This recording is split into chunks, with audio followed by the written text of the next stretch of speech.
Okay, so welcome everybody to our author event this evening. This is actually the first adult programming event we've had in about a year and a half, for obvious reasons. So just to get some other bookkeeping stuff out of the way first, we do have one more, it's not really an author visit, but a local history event coming up on October 20th. It's also a Wednesday. It's also going to be at 6 p.m. That Wednesday evening, we're going to have Bob Jelinek here from the South Milwaukee Industrial Museum, the Bucyrus Erie Museum. He'll be here giving us some of the history of that company and how it helped to the development of South Milwaukee as a city. And I was just over at the Bucyrus Erie Museum, just opened in the Bucyrus Club, which is just, I don't know which direction I'm pointing, but it's over there. Okay, so it's a few blocks. You can walk from here to there in about 5 minutes. It's a really nice space they have in there. They've got some really cool things. And that space as well is just very nice. I actually had lunch in the deli there this afternoon. That was quite good as well. Some other library items of note. The display in the front lobby, or in the entrance right when you walk in next month, is going to be dedicated to the history of the South Milwaukee Library.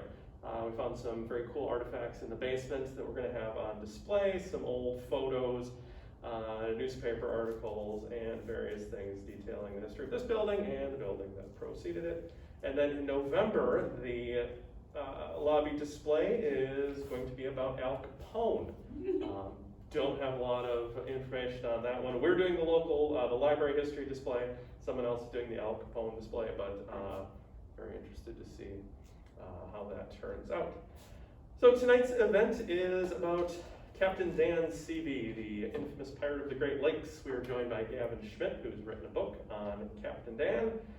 So he'll be here telling us some of his stories of piracy and mischief in this area. He has written now 10 books. His 10th book coming out next month.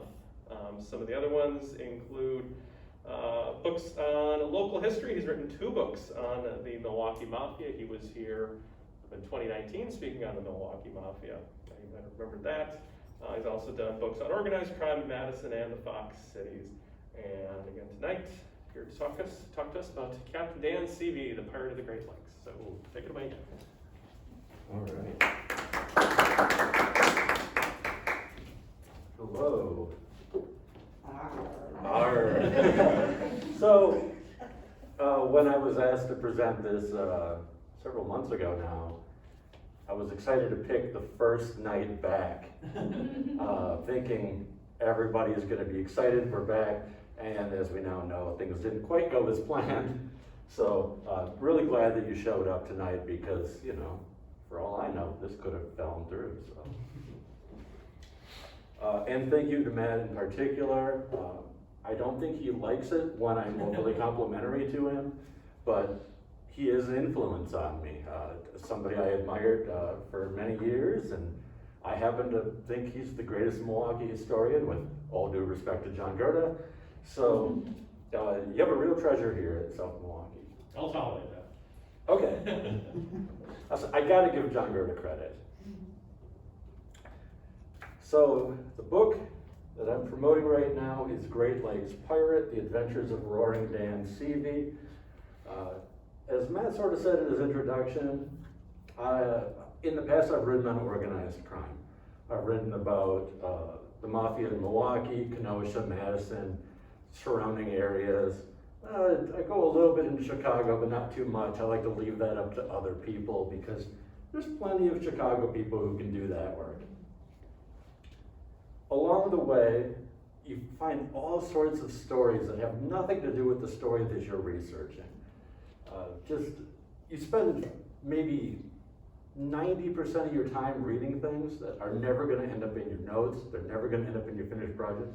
And it's probably more than 90%. I mean, you read a whole book and you use one paragraph out of that book. And along the way in researching organized crime, again and again, you're going to see prohibition. Prohibition is a major part of that. And as part of prohibition, there was smuggling on the Great Lakes. People who would primarily bring things in from Canada because the prohibition laws in Canada were different than in the US. They had prohibition in Canada, but they had some strange loopholes. You could still export.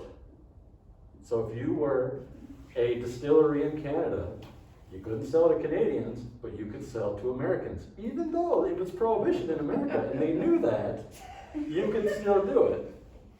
So if you had a boat, you could pull up and somebody from Seagram's would say, okay, here's your cases of whiskey, have a nice day. What you do when you get back on your side, that's your problem. So it was an interesting loophole. And in researching that, every so often I would see the name Dan Seavy come up because he was the pirate of the Great Lakes, primarily Lake Michigan. And I didn't really know much about him, but the name kept coming up again and again. So, as I am wont to do, I get curious and I want to know more. This is the problem I have and why I keep writing, because every time I write, I ask myself more questions than I have answers to. So you keep going. I look into this, and although he is mentioned in many, many books, he had never really had his own focus before. There is another book out there on Dan Seavy, but I use book loosely because it's about 19 pages long. It's this oversized thing, and it's very nice, but it doesn't go into a lot of detail, and a lot of it goes into what I call folklore. And this is a problem you run into when you do history, is there's what I categorize as history and what I categorize as folklore. Now, they could both be true. History, by definition, should be true. Folklore may or may not be true. But the difference is there a source? History, if done correctly, is well documented. Folklore is, my grandfather told me this story that happened to him or a friend of his. Doesn't mean it didn't happen, but that's not a great source. And that's a lot of the things that you'll run into when you're working on history, especially very questionable history. So my background working in organized crime, I'm very familiar with the difference between history and folklore, because everybody has a story about organized crime or the mafia or something that happened to their family at some point in time. And not that it's not true, but can you prove it? So a number of things with Dan Seavy come up.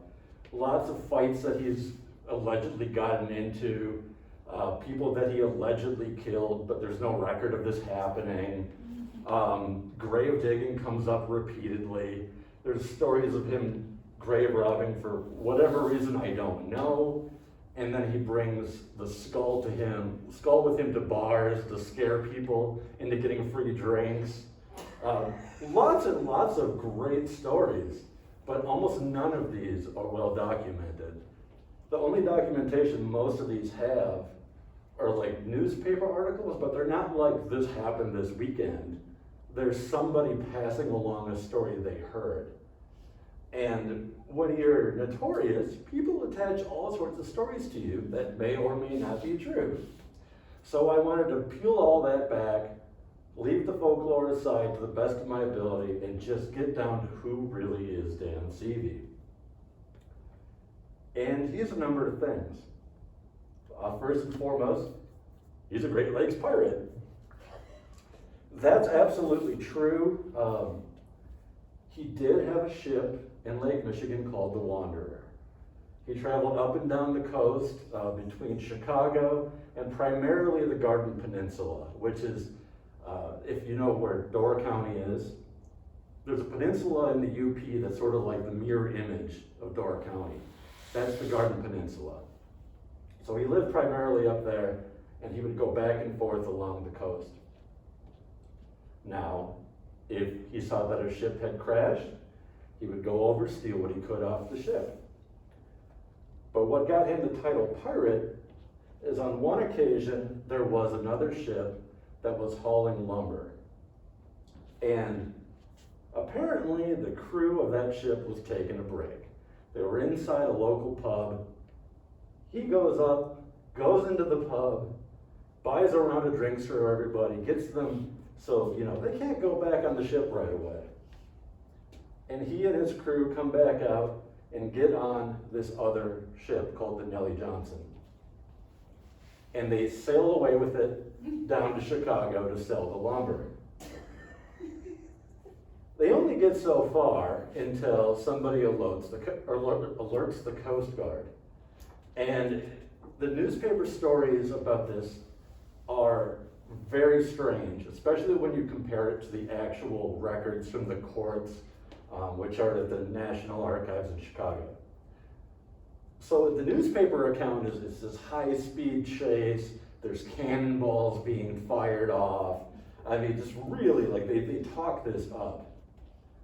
And then when you get the records, the high-speed chase is a little questionable because boats don't go that fast. They sort of top out around 14 miles an hour, these giant ships. So this high-speed chase is 14 miles an hour.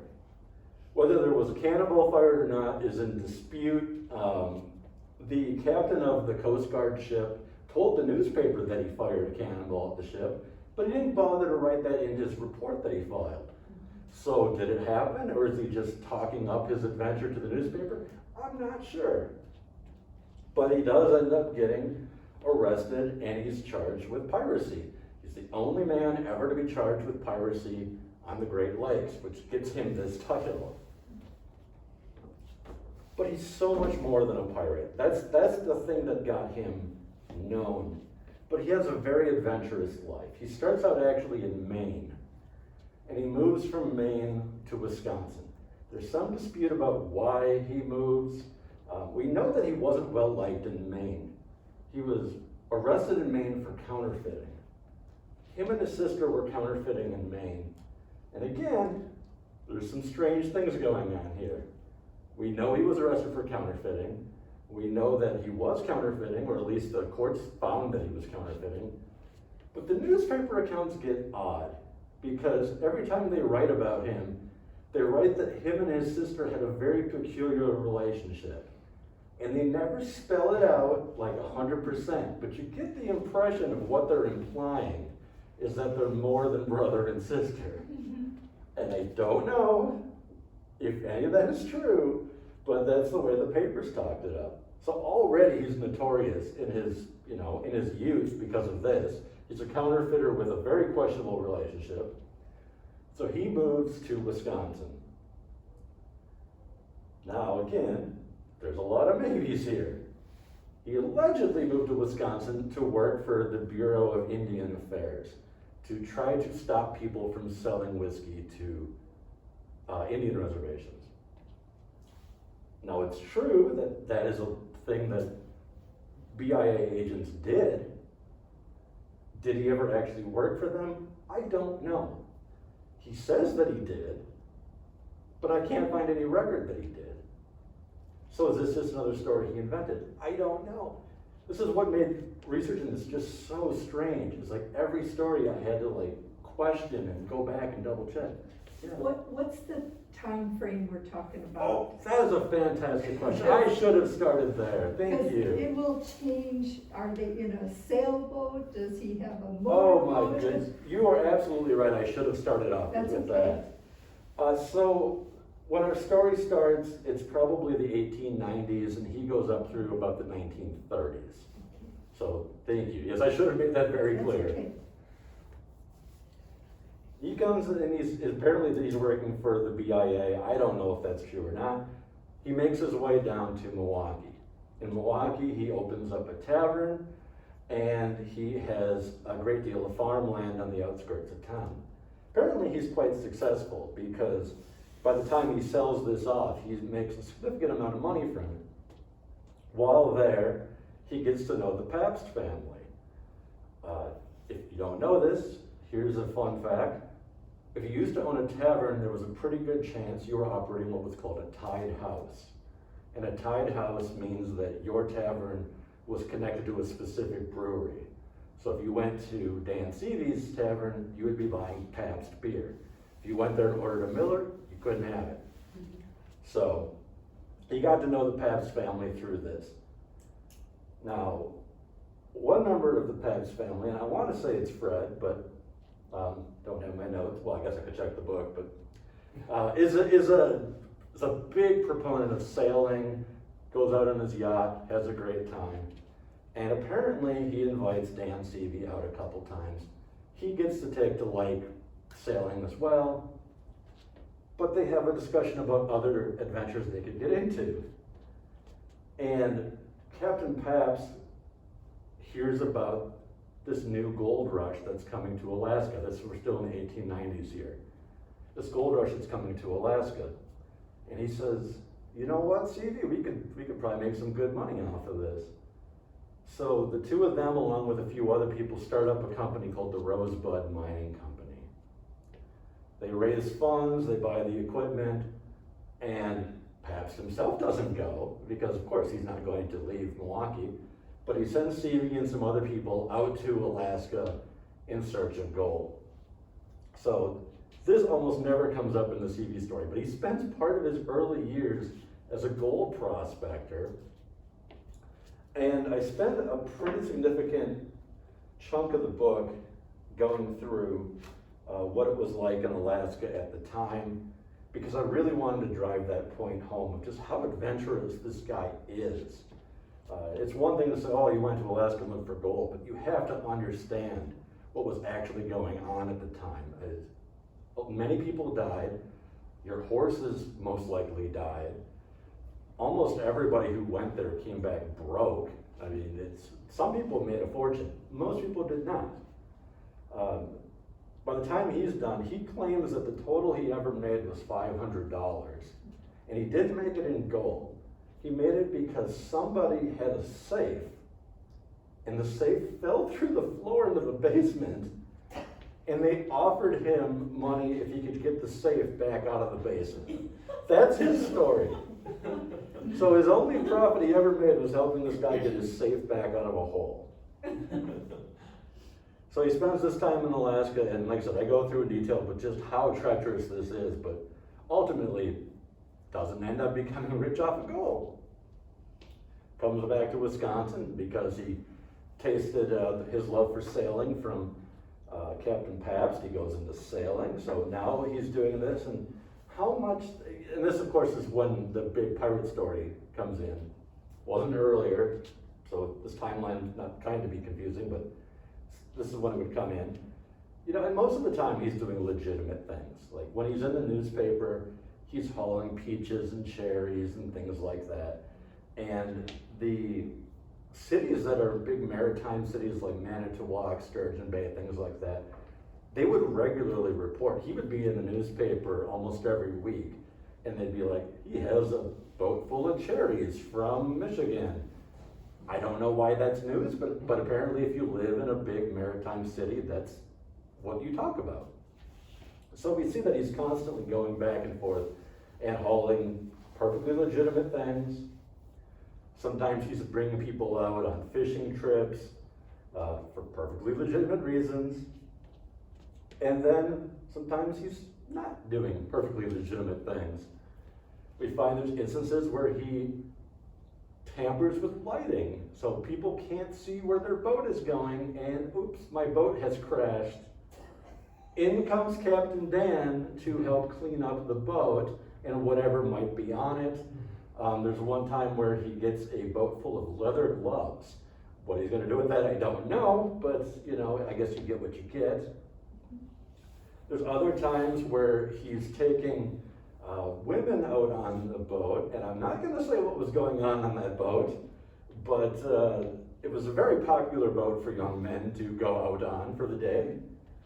So he was mixed up in some of that kind of tourism for a while. He was just doing all sorts of strange things. He tries to settle down later on. He buys a sawmill and some other land up in the UP, up in Upper Michigan. And even this doesn't go well for him.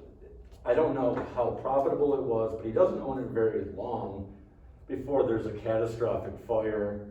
One man in his employ burns to death, another man drowns as he jumps out the window and tries to get away. He drowns in the water outside. Seavy himself jumps out a window and survives. The rumor mill is going strong again. They say, oh, you did this on purpose because you had a quarrel with these gentlemen. I don't know where these rumors start, but the thought was that he did this to get them, well, dead, basically. I don't think that's accurate. When you put the newspaper accounts together, there's a lot of innuendo, and then there's certain things that are clearly facts. But I went up to the UP and I got the death certificates and the coroner's reports on these men. And I don't know if you're familiar with how coroner's reports work, but what they would do is they would have coroner's juries, coroner's inquests. And they would invite people in who were witnesses or who knew these people, and they'd interview them and kind of write up a report on the scenario. And nobody thought that he had purposely set a fire to kill these guys. That everything seemed like it was just a fluke. So the actual, again, official reports, just bad luck, a fire, some men died. But the newspaper accounts don't like that version. So it's, oh, Dan's up there killing his own men now. So, I don't know. Just all kinds of strange things. There's an incident where he's in, the biggest storm in the Great Lakes ever happens in 1913. He happens to be sailing during this storm.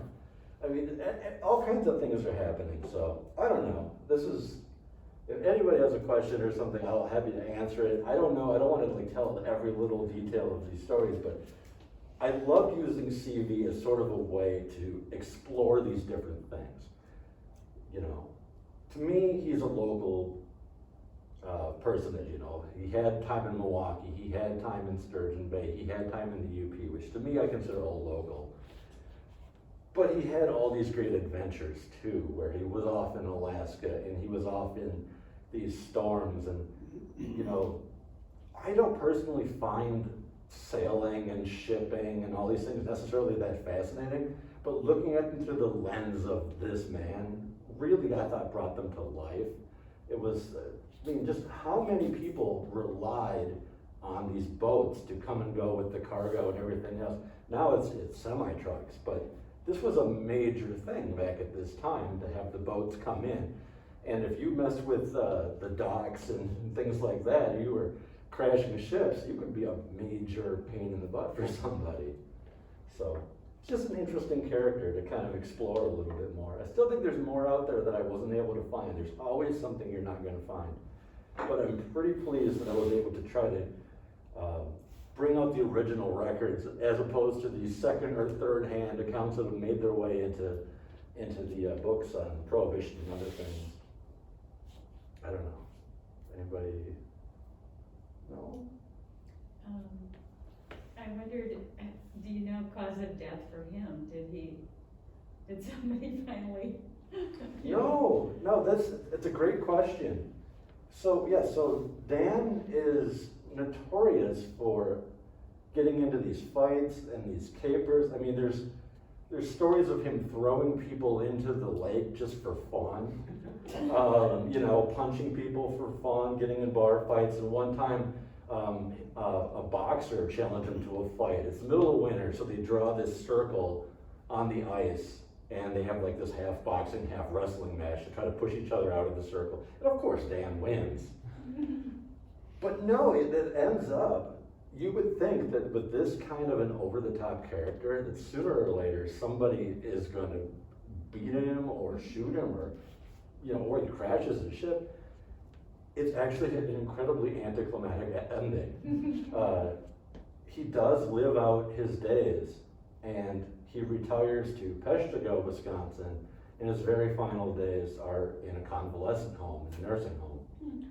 So, like, it ends up that he's just another old man in a nursing home telling stories about his glory days at the very end of his life.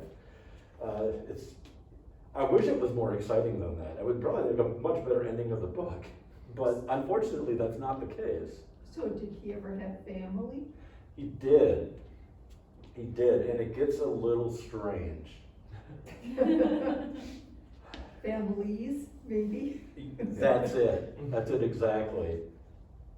So, we know for sure 2 wives that he had. At the same time? Apparently at the same time. Okay. So he had a wife while he lived in Milwaukee. When he went off to Alaska and he came back, apparently he didn't bother to tell his first wife where he was. So he comes back and he gets married a second time, without ever bothering to divorce his first wife or anything like that. And it's very strange. So he has these 2 families. And we don't know because, you know, we don't have letters or things like the recorded conversations between them. But it doesn't seem like the first wife is all that upset about this, which is really odd.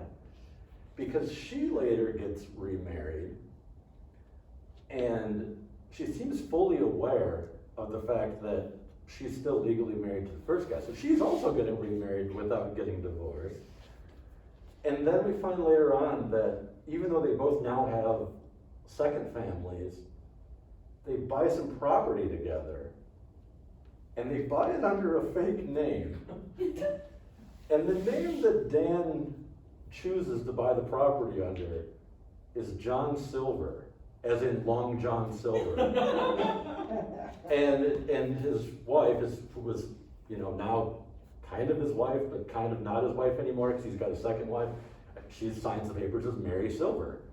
So they end up, I mean, apparently they must have been okay with this or reconciled or something because they're still in business together even though they've got their own families. I don't know. The whole thing is very strange. So But were there children? there was at least one daughter, her name is Josephine, and so she, you know, she would regularly visit him towards the end when he was in the nursing home. Beyond that, I'm not sure. I was kind of hoping to find some grandchildren who might still be around, but I wasn't able to track anybody down. I wondered if you had. No, I wish, because one of the major problems that I ran into was the lack of photographs. And so like the photograph on the cover, if you look up Dan Seavy, this is the photograph you're going to see. Because this was a photograph that was taken when he was arrested and brought to Chicago for his piracy trial. So this is him getting his nice fancy photo taken. But you probably won't find any other photos because there just weren't any in the newspapers or anything. So if photos exist, his family would be the one who have them. And I'm not sure who is his family today. And then with the multiple wives and then all the stepchildren and everything, who knows who has what at this point? It's a very convoluted mess. So, yeah, this book was a lot of fun to research. It was very tricky to try to straighten out what was real and what wasn't. And as I started this talk with, that's why I wanted to be very clear about why I consider there to be folklore and there to be history. Because even when things were documented, I still wasn't sure how much of it was true. Because this guy was creating his own narrative as he went. He would go places and people would interview him for the local newspapers because he was a small-time celebrity because, of course, you know, you want to talk to the pirate, of course. And he would tell these stories to the newspapermen. And I don't know how many of these stories are true or not. Now, I record them because I can quote him and say, this is what he said. But whether what he said is actually true, I have no idea. Because he's telling, you know, and sometimes people would be like, oh, you're Dan Seavy, the famous pirate. And he goes, oh, pirate, yeah, they used to call me that. And he sort of plays it down. And then other times he'll play it up. So, like, he's a very strange character as far as just trying to keep himself as elusive as possible. You know, I think he loved the fact that he was a legend. He wanted to maintain that legendary status in his own lifetime. Did he show up in census records? He And does. his wife and Yes, yes, questionable children and, he does. And that was a big help. Because although he apparently wasn't a big fan of the law, he did do things like that. He showed up in the census records, and there are marriage records and things like that. And then there is a divorce record from the second wife, but it never went through. They filed the papers but didn't follow through on it. So he did leave a bit of a paper trail as far as marriage, divorce, census, that sort of thing. So I was able to put together the basic biographical, genealogical, that I was able to put together pretty concretely. But yes, some of the details are very strange because he's jumping around in different places, and that's actually kind of surprising. He did appear in the census every time because, I mean, I don't know what happens if the census taker comes and he's out on the lake that day, but they did find him.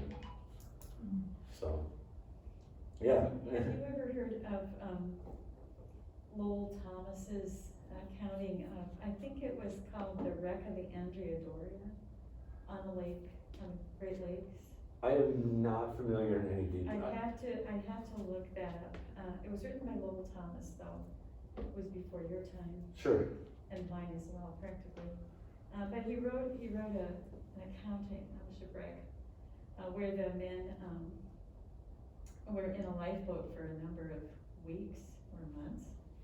And there was some cannibalism that went on. Oh, my There were goodness. just a few people who survived that, and one of those people was a patient of mine, that I went into his home. It was over by Highland, Wisconsin.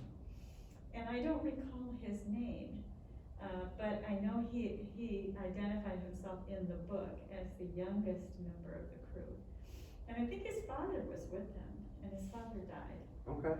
But that would be a fascinating thing to research. I If you're agree. looking for another, No, I look agree. up Lowell Thomas, because he was the author of the book, and it was either the sinking or the wreck. And I will think look it was into the that. Andrea Doria. I have to look it up. I will look into that. I sort of like bill myself as the criminal historian, which is purposely ambiguous. And so I'm not necessarily interested in maritime history as so much as I am in just like exploits.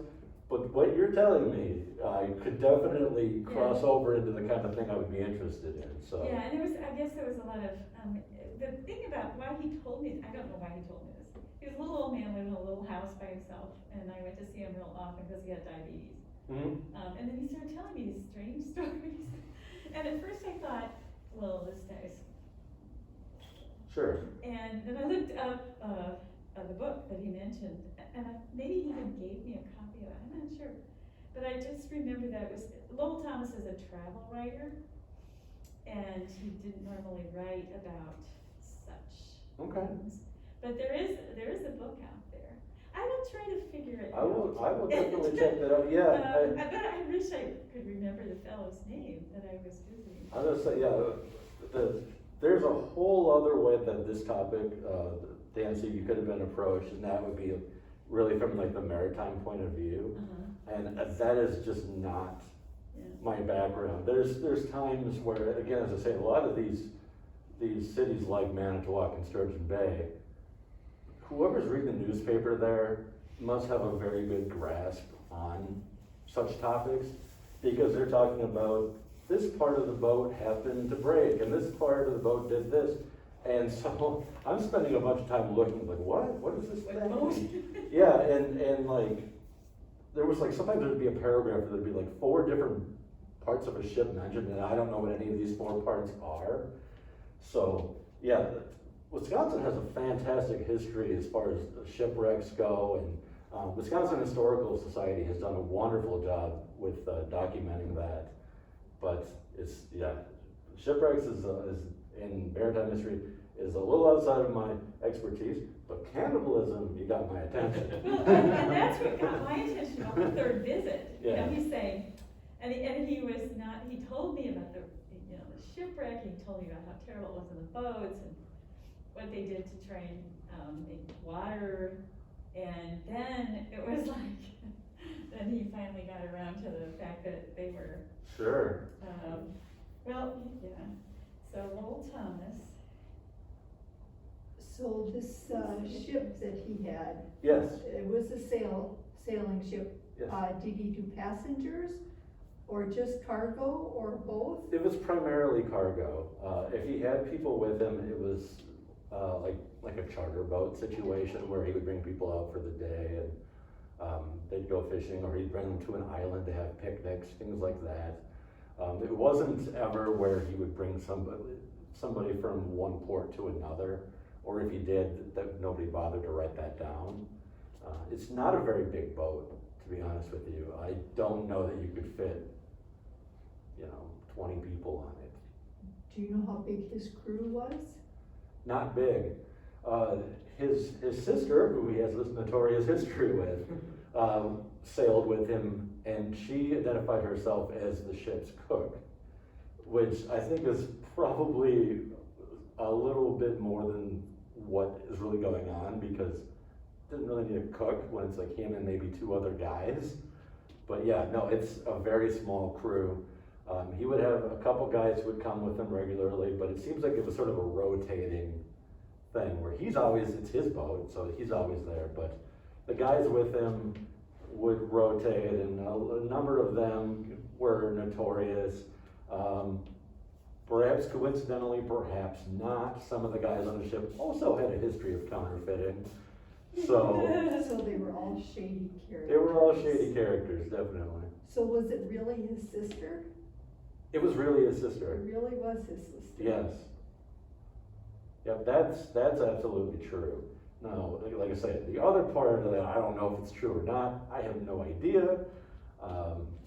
The paper saying, oh, they live together as man and wife.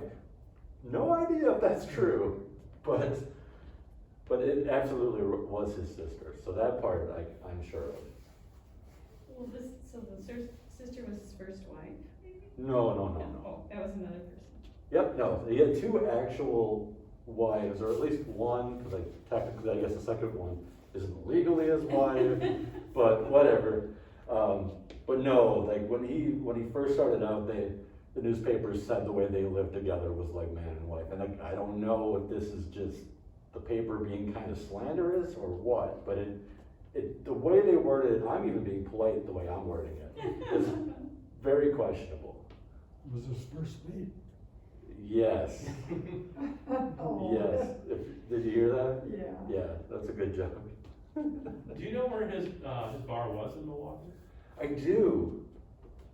And I want to give you a good answer to that question. It was on Sycamore.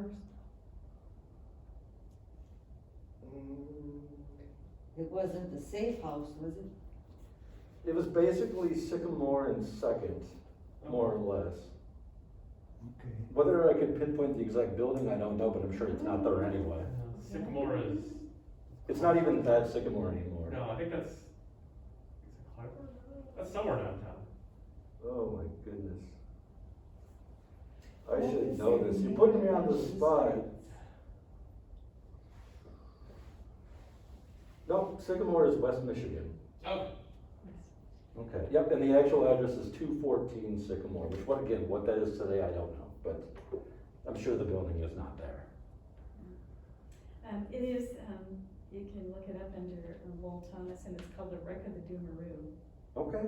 And there was, they mentioned cannibalism, and the water desalination device, which he described to me very particularly. Okay.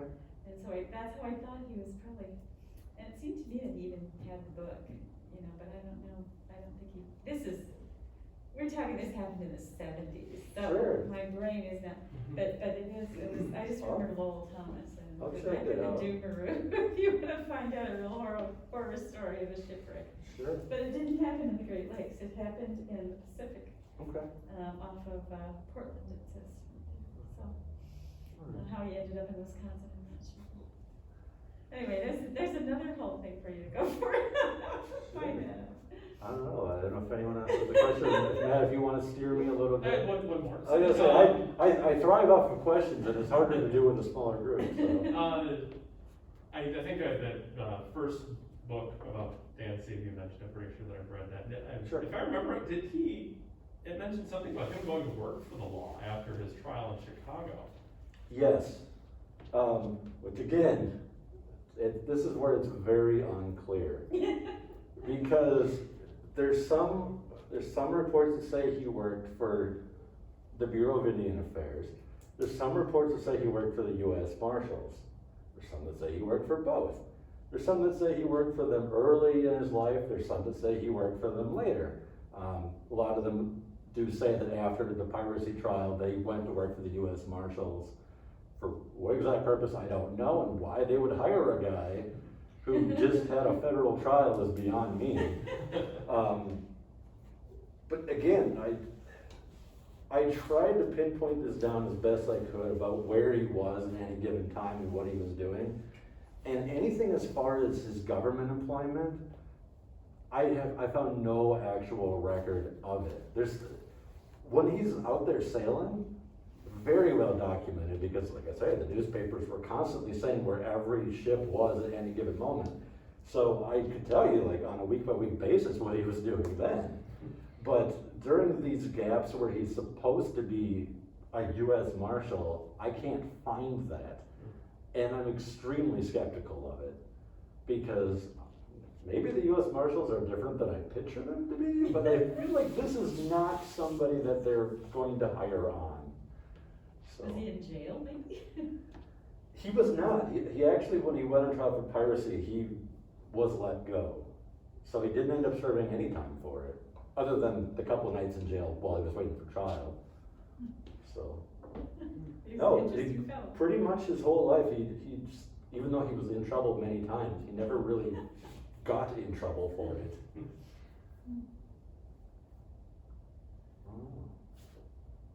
Just wind it down? Yeah, if nobody has anything else, we are closing in about 15 minutes. Okay. Well, thank you for sharing. Yeah, thanks. Oh, well, thank you for coming out. If you're interested, I do have books for sale. Otherwise, I'll take this moment to plug the next event, if that's okay. Oh, yeah, go ahead. Okay. Oh, yeah, you're gonna be in Cudahy, right? Before that even. Oh. So this weekend, there's the Milwaukee Paranormal Conference. And I have nothing to do with the paranormal, but they asked me to give a presentation on the mafia, because apparently there's a big overlap between people who like mafia and people who like paranormal. I don't know if that's true, but that's what they told me to get me there. So I will be in Milwaukee. I think it's actually Bayview on Sunday. If you're interested in the paranormal or the mafia, come on by. It'll be a good time. No piracy though. Switching gears entirely for this weekend. And then you're gonna be at the Cudahy Library soon, right? Soon. Oh. I don't know the date offhand, but it's next month sometime. Okay, yeah, sometime in November for the Milwaukee Mafia. They have lovely facilities up there as well. So thanks again for coming. Wow. And he's got books in the back. Thank you for having me. It's